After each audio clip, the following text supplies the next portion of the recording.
Hello students, आज जो हम कविता करने जा रहे हैं वो है where do all teachers go. Where do all teachers go, जैसे आप शीर्षक पढ़ के ही बोल सोच सकते हैं कि टीचर्स सारे कहाँ जाते हैं। स्कूल में टीचर्स हमें पढ़ाते हैं ना, वो टीचर्स पढ़ाने के बाद स्कूल की छुट्टी के बाद कहाँ चले जाते हैं। अब हमारे दिमाग में जब हम बच्चे होते हैं तो हमें ये नहीं सोचते कि हम टीचर्स का भी घर होगा या टीचर्स के भी बच्चे होंगे या टीचर्स की भी फैमिली होगी, ऐसा हम नहीं सोच पाते। अब ये टीचर्स देखिए कितनी डेडिकेशन से बच्चों को पढ़ा रहे हैं, इतना ध्यान लगा के पढ़ा रहे हैं, इतने प्यार से पढ़ा रहे हैं। ऐसा लगता ही नहीं है कि ये टीचर के सिवाय भी बच्चा सोच ही नहीं पाता ये टीचर के सिवाय भी कोई और काम कर सकते हैं। ये टीचर्स ही हैं जो सारा दिन हमारा ध्यान रखते हैं और हमारे लिए काम करते हैं। तो हमारे जब पीटर डिक्सन जब बच्चे थे, उनके दिमाग में भी यही पॉइंट आया था कि ये टीचर्स हमारे लिए सारा दिन हमारे बारे में ही सोचते हैं, हमारे लिए सोचते हैं। उनको लग ही नहीं रहा था कि टीचर स्कूल के बाद क्या करते होंगे। जब हम चले जाते हैं, स्कूल की छुट्टी हो जाती है, हम घर चले जाते हैं, तब ये टीचर्स क्या करते होंगे। तो इसलिए ये कविता पीटर डिक्सन ने लिखी है, where do all teachers go. Peter Dixon के बारे में हम थोड़ा सा जान लेते हैं। पीटर डिक्सन एक कवि थे, एक परफॉर्मर थे और एक एजुकेशनिस्ट थे। उनकी कविताएं, इस आउटलुक पे उनका नजरिया क्या था उन कविताओं को लिखने का, कि वो लोगों की इमेजिनेशन को लेकर उनके ऊपर लिखते थे। इमेजिनेशन को कैसे, लोग किस हद तक सोच सकते हैं। अब बच्चा किस हद तक सोच सकता है ये कोई नहीं सोच सकता। अब बच्चे के दिमाग में ये पॉइंट कैसे आया कि उसकी टीचर घर जाके क्या करते होंगे। ये टीचर क्लास स्कूल के टाइम में तो स्कूल में हमें पढ़ा रहे हैं, लेकिन उसके बाद जब छुट्टी हो जाती है, छुट्टी में ये टीचर्स क्या करते होंगे, ये पॉइंट किसी के दिमाग में नहीं आया। लेकिन पीटर डिक्सन ने ये माइंड में ये पॉइंट आया और उन्होंने लोगों की इमेजिनेशन को एक्सपेंड करते हुए इस कविता को लिखा है।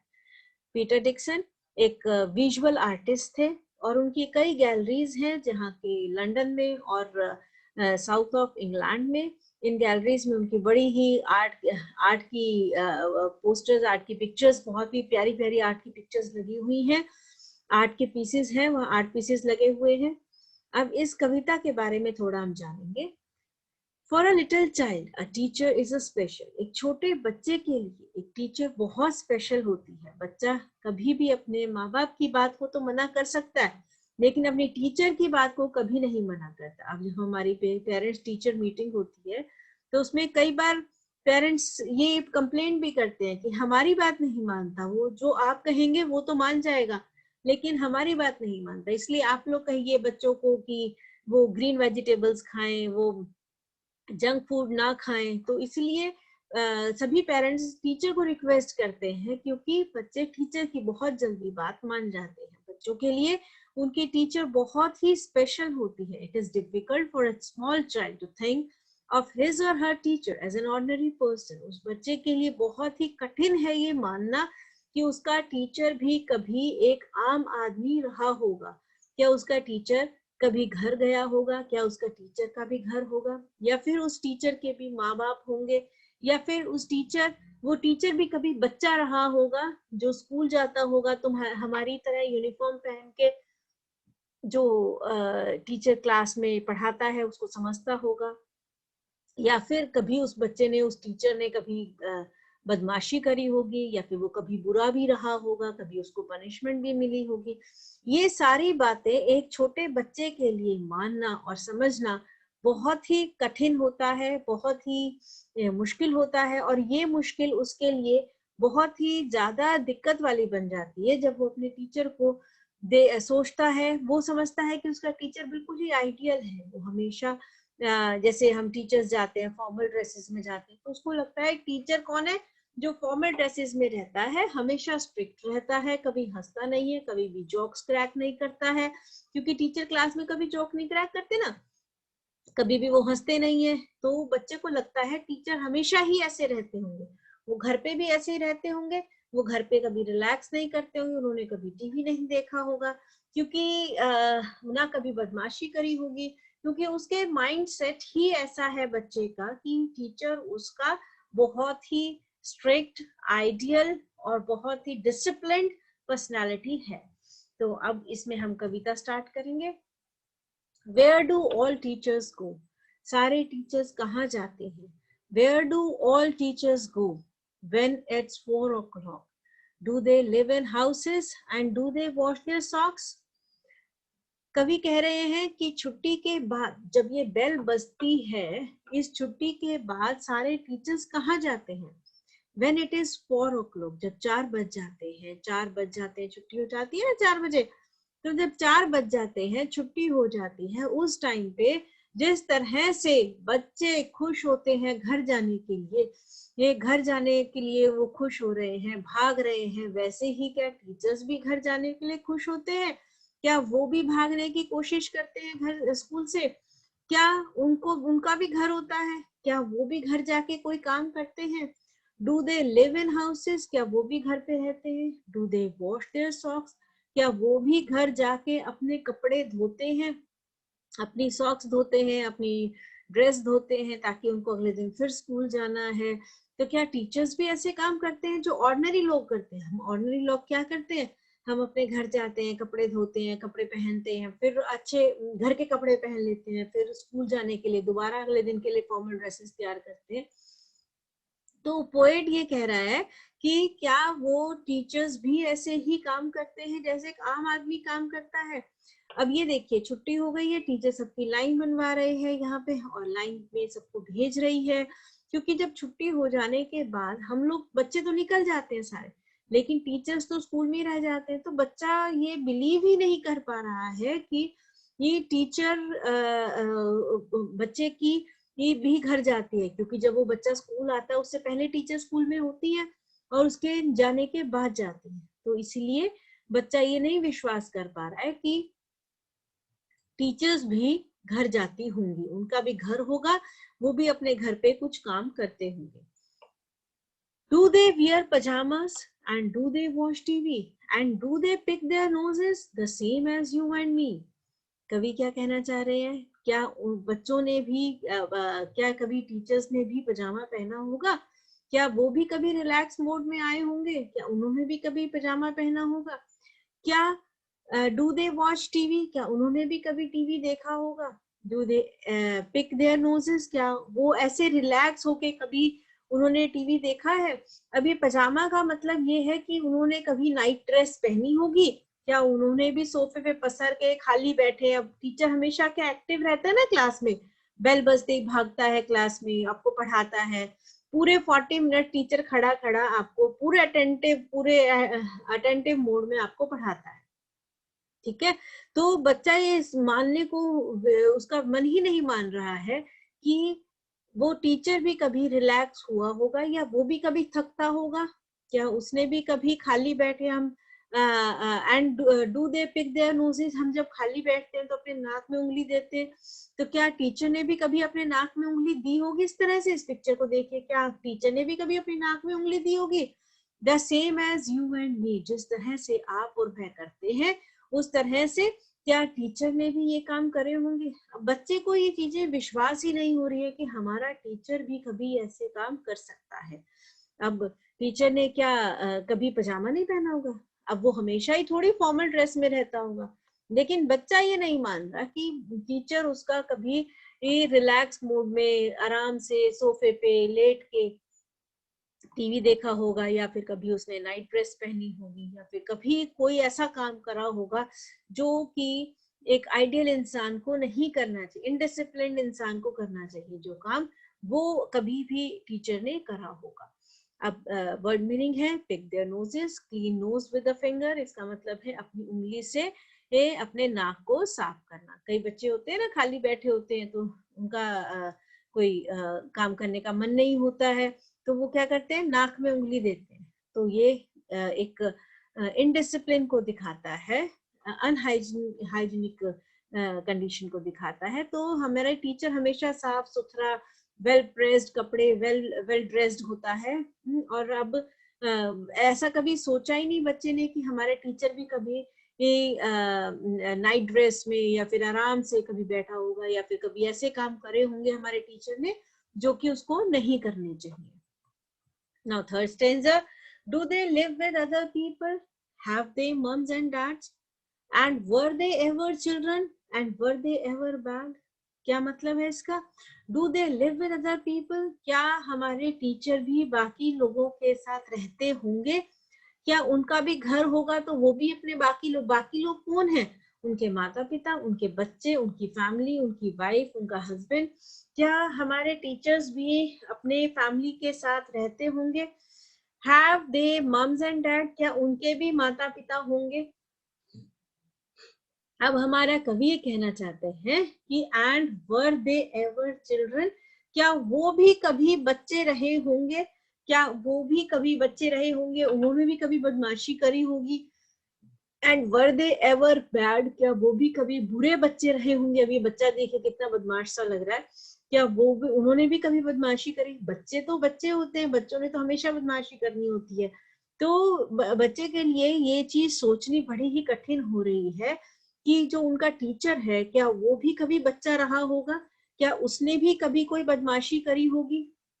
अब इस ग्रुप में देखिए, यहाँ पे सारे एंजॉय कर रहे हैं। अब बच्चा ये सोच रहा है कि ये टीचर भी हमारा इस तरह से कभी अपनी फैमिली के साथ बैठा होगा रिलैक्स मूड में और एंजॉय कर रहा होगा। Do they live with other people, क्या वो भी बाकी लोगों के साथ रहते होंगे? उनके भी बच्चे होंगे, उनकी भी फैमिली होगी, उनके भी माता पिता होंगे? या फिर वो टीचर खुद भी कभी बच्चा रहा होगा, कभी उसने बदमाशी करी होगी? ये चीजें बच्चे के दिमाग में घूम रही है और वो इस चीज को सोचने पे बड़ा ही मजबूर हो चुका है। Did they ever never spell right? Did they ever make mistakes? Were they punished in the corner? If they pinched the chocolate flakes, अगर उन्होंने chocolate flakes गिरी है तो क्या कभी उन्हें डांट नहीं पड़ी? Did they ever never spell right? क्या ऐसा हुआ है कि उन्होंने कभी भी गलती ना करी हो? Did they ever make mistakes? क्या उन्होंने कभी भी मिस्टेक्स नहीं करी? उन्होंने कभी नहीं गलत लिखा? अब हम बच्चे को जब पनिशमेंट देते हैं, अगर वो गलत स्पेलिंग लिखता है तो उसको कहा जाता है यही स्पेलिंग 10 टाइम्स लिखो। इस पिक्चर में देखिए, बच्चे ने एक ही चीज को टुडे इज थर्सडे बार बार लिख रहा है। तो क्या हमारे टीचर ने कभी गलती नहीं करी? क्या उसको ऐसी पनिशमेंट नहीं मिली कि उसको स्पेलिंग गलत लिखी हो और उसको ठीक करने के लिए बार बार बोला जाए लिखने को? वर दे पनिश्ड इन द कॉर्नर, क्या उनको कभी कॉर्नर में पनिशमेंट नहीं मिली? ये क्यों? क्योंकि उन्होंने क्लास के बीच में टिफिन खाया हो। Chocolate flakes, pinch the chocolate flakes, pinch मतलब उसको क्रश करना चॉकलेट्स को, और चुपचाप चोरी चोरी खाना। क्या बच्चे ने कभी भी ऐसा काम नहीं किया होगा? जब वो बच्चा होगा, टीचर हमारा जब भी वो बच्चा होगा, क्या हमारे टीचर ने कभी भी खाना चोरी चोरी नहीं खाया लंच से पहले? बच्चों को तो, हर बच्चे को लंच से पहले भूख लगाती है, या तो वो खाने में बहुत अच्छा खाना लाए होते हैं, या फिर उनको इसलिए भूख लगती है क्योंकि उन्होंने ब्रेकफास्ट में कुछ नहीं खाया होता। तो इसलिए ये क्या उन्होंने बच्चे को जब वो टीचर हमारे बच्चे थे, क्या उन्हें कभी भी डांट नहीं पड़ी इसलिए कि उन्होंने लंच बॉक्स खाया? या उनको कभी भी पनिशमेंट नहीं मिली ऐसे कॉर्नर में खड़ा करके? या फिर एक ही वर्ड्स को, एक ही लाइन को, सेंटेंस को 10 टाइम्स लिखना है, ये कभी उनको ऐसी पनिशमेंट नहीं मिली? वर्ड मीनिंग्स है, पिंच्ड मतलब ब्रेक इनटू क्रम्स, बूर चूर चूर कर देना चीजों, चॉकलेट के क्रम्स को चूर चूर कर देना। Next stanza, did they ever lose their hum books? Did they ever leave their greens? Did they ever scribble on the desktop? Did they wear old dirty jeans? इसका क्या अर्थ है? Did they ever lose their hum books? क्या कभी भी teachers ने अपने, जब वो बच्चे थे, उन्होंने अपनी रिलीजियस किताबें नहीं खोई? हम बुक्स मतलब रिलीजियस बुक्स जो कि सॉन्ग्स और पोएम्स की होती हैं, वो कभी उन्होंने गुम नहीं करी। बच्चे हमेशा अपनी किताबें गुम कर देते हैं, छोटे बच्चे जो भी होते हैं वो अक्सर अपनी किताबें गुम कर देते हैं। अक्सर वो did they ever leave their greens, क्या उन्होंने कभी भी ग्रीन वेजिटेबल्स नहीं छोड़ के भागे वो? Did they ever scribble on the desktop, क्या उन्होंने कभी भी डेस्कटॉप पे अपने टेबल पे कभी कुरच के लिखते हैं ना बच्चे, पेन से लिख लेते हैं, हाथ में पेंसिल होती है, पेंसिल से लिखते हैं, नहीं तो कंपास होता है बच्चों के हाथ में कई बार, तो कंपास से बेंच को कुरच के गंदी हैंड राइटिंग में लिखते हैं स्क्रिबल। इसका मतलब है scribble on the desktop. Did they wear old jeans, old dirty jeans, क्या उन्होंने कभी भी अपनी जीन्स गंदी नहीं करी और गंदी जीन्स नहीं पहनी? क्योंकि टीचर हमेशा हमें एक साफ सुथरे कपड़ों में दिखाई देता है, एक वेल ड्रेस्ड, वेल आयरन्ड कपड़े पहने होते हैं टीचर ने, तो इसलिए हमारे दिमाग में यही जाता है कि टीचर ने कभी भी ऐसा कोई काम नहीं किया होगा जो कि उसको नहीं करना चाहिए। Did they ever lose their hymn books? अब बच्चे हमेशा अक्सर अपनी किताबें गुम कर देते हैं, तो बच्चे के लिए ये मानना बहुत ही कठिन है कि उसके टीचर ने कभी भी अपनी किताब गुम नहीं करी होगी। या फिर जैसे बच्चे ग्रीन वेजिटेबल्स खाने के लिए तंग करते हैं, नहीं खाते, उनको नहीं पसंद होती, लेकिन टीचर हमेशा बच्चों को कहते हैं ना कि आपको ग्रीन वेजिटेबल्स खानी चाहिए, उससे आई साइट ठीक रहती है, आपका स्टमक ठीक रहता है, तो वो ग्रीन वेजिटेबल्स बच्चा नहीं खा के खुश है। तो बच्चा ये सोच रहा है कि टीचर हमारा जब बच्चा रहा होगा, क्या इसने भी ऐसे ही करा होगा, क्या इसने भी हरी वेजिटेबल्स, ग्रीन वेजिटेबल्स खाई नहीं होंगी या खाई होंगी? Did they ever scribble on the desktop, क्या उसने कभी भी डेस्क पे अपने पे गंदी गंदी हैंडराइटिंग में कुरच कुरच कर नहीं लिखा होगा? Did they ever wear old dirty jeans, क्या उसने कभी भी पुरानी गंदी जीन्स नहीं पहनी होगी? अब बच्चे तो कपड़े गंदे कर ही देते हैं, जैसे बच्चे गंदे कर देते हैं तो टीचर्स भी उनको डांटते हैं, हम पेरेंट्स भी उनको डांटते हैं कि आपने कपड़े गंदे कर लिए, लेकिन हम भूल जाते हैं ये काम हमने भी तो करे थे कभी। तो इसलिए बच्चा ये बात बिलीव करने को तैयार नहीं है कि ये काम टीचर्स ने भी कभी करे होंगे। वर्ड मीनिंग, हम books, book of religious songs, जो रिलीजियस हमारी धार्मिक किताबें हैं, धार्मिक गाने हैं, उनके बारे में, और जो पोएट्री है उनके बारे में। हमारे जो कवि है पीटर डिक्सन, ये एक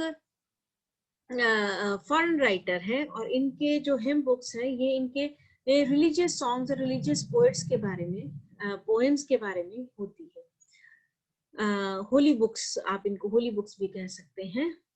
leave greens means leave green vegetables, हरी सब्जियों को छोड़ना। स्क्रिबल, राइट केयरलेसली, बहुत ही केयरलेसली, बहुत ही गंदा गंदा लिखना, बहुत ही गंदी हैंडराइटिंग में लिखना। Now next stanza, I will follow one back home today. I will find out what they do, and then I will put it in a poem that they can read to you. कवि कहना चाहते हैं I will follow one back home today. मैं जासूस बनूंगा और अपने teachers को आज मैं फॉलो करूंगा। एक टीचर के घर जाऊंगा, जासूस बनूंगा और उसको मैं फॉलो करूंगा। I will find out what they do, और मैं ढूंढूंगा कि वो घर जाके टीचर्स क्या करते हैं। Then I will put it in a poem, फिर मैं इसको एक कविता में लिखूंगा। That they can read to you, जो कि वो आपके आगे लिख सकते, आपके आगे आके पढ़ेंगे। कवि कहते हैं कि मैं एक जासूस बनकर अपने टीचर के पीछे पीछे उसके घर जाऊंगा और ये देखूंगा उसके घर जाकर कि वो घर में जाके करते क्या, उनकी पूरी रूटीन को स्टडी करूंगा। Then I will put it in a poem, फिर मैं एक कविता बनाऊंगा और उस कविता को मेरा जो टीचर होंगे वो आपके लिए क्लास में पढ़ेंगे। अब ये बच्चा यहाँ पे बहुत खुश है, ये अपने घर जा रहा है, ये टीचर के पीछे पीछे उसके घर जा रहा है, उसकी जासूसी करने जा रहा है और यहाँ पे वो आके अपनी कविता लिख रहा है। और वही कविता आपको हमारे पीटर डिक्सन ने लिखी है, वही कविता हम आपको पढ़ के सुना रहे हैं। ये हमारी कविता हुई आज की। इसके बाद इस कविता की समरी हम थोड़ी सी देखेंगे।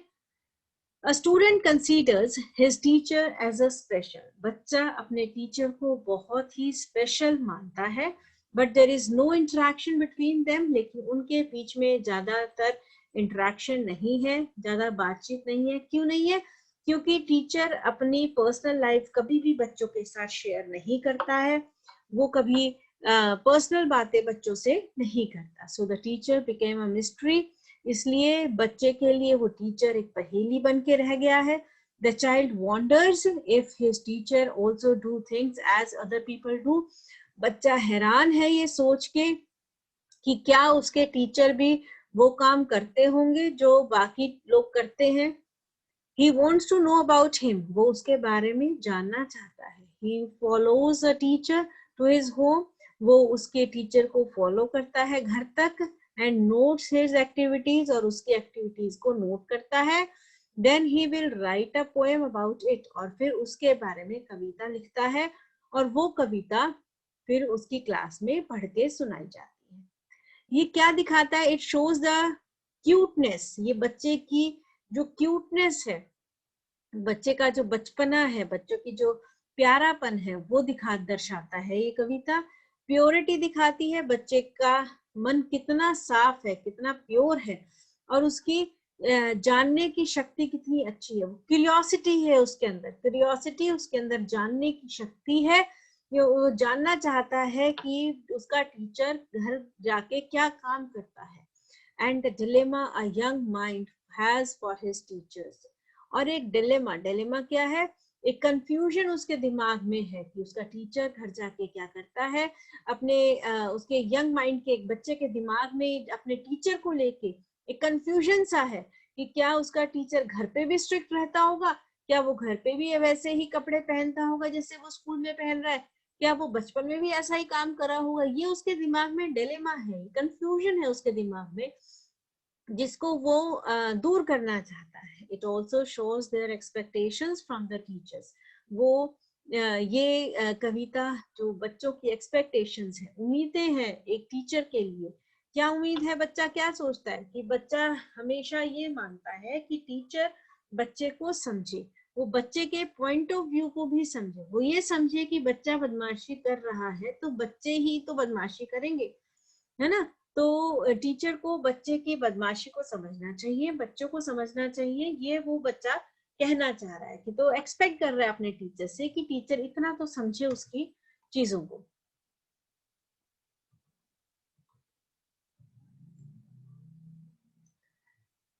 Now question answers. Why does the poet want to know where the teachers go at 4 o'clock? The time. The poet wanted to know where the teachers go at 4 o'clock because this is the time when school got over. कवि जानना चाहता है कि teachers कहाँ पे गए 4 बजे के बाद, क्योंकि ये वो टाइम स्कूल बंद होने का टाइम हो जाता है वहां पे। Why does the poet want to know? क्यों जानना चाहता है टीचर्स कहाँ गए? क्योंकि वो ये जानना चाहता है कि स्कूल के बंद होने के बाद 4 बजे के बाद टीचर्स कहाँ पर जाते हैं।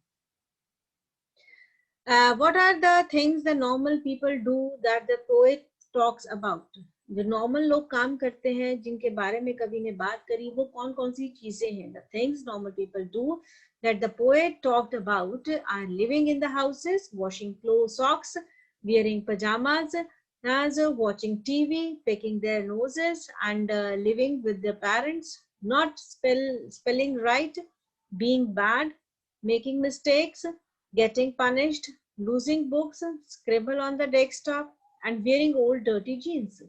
ये सारे काम एक आम आदमी करता है। आम आदमी क्या करता है? टीवी भी देखता है, पजामा भी पहनता है, सॉक्स भी धोता है, वो अपने नोज में उंगलियां भी देता है, and living with their parents, वो अपने पेरेंट्स के साथ रहता है। वो जब बच्चा था तो उसने गलतियां भी करी थी, और जब एक आम आदमी जब बच्चा होता है वो गलतियां भी करता है। वो कई बार पनिशमेंट भी मिली होती है उसको, उसने अपनी बुक्स भी गुम करी होती है, वो डेस्क पे भी गंदा गंदा लिखता है, और उसने गंदे कपड़े भी पहने होते हैं। तो ये एक नॉर्मल पीपल की एक रूटीन है, ये एक नॉर्मल पीपल, यही नॉर्मल लोग यही काम करते हैं। What does he imagine about? अब यहाँ पे पोएट क्या इमेजिन कर रहा है? Where teachers live, टीचर्स कहाँ पर रहते हैं? इन हाउसेस, घर में रहते हैं।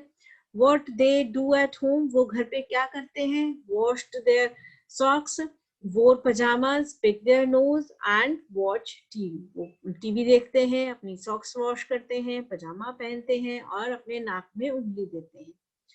The people with whom they live, वो किनके साथ रहते हैं? Live with other people, वो बाकी लोगों के साथ रहते हैं, अपने माता पिता के साथ रहते हैं, अपनी फैमिली के साथ रहते हैं, अपने बच्चों के साथ रहते हैं, अपनी वाइफ, अपने हस्बैंड, एंड सबके साथ मिलकर रहते हैं। Their activities when they were children in school, उनकी एक्टिविटीज क्या थी जब वो बच्चे थे? They were also bad, हो सकता है वो बुरे बच्चे भी रहे हों। हो सकता है उन्होंने गलतियां भी करी हो, made mistakes, never spelled right and were punished in the corner for pinching chocolate flakes. और हो सकता है उनको पनिशमेंट भी मिली हो कॉर्नर में खड़े होने की, क्योंकि उन्होंने चॉकलेट फ्लेक्स लंच टाइम से पहले खा लिए थे।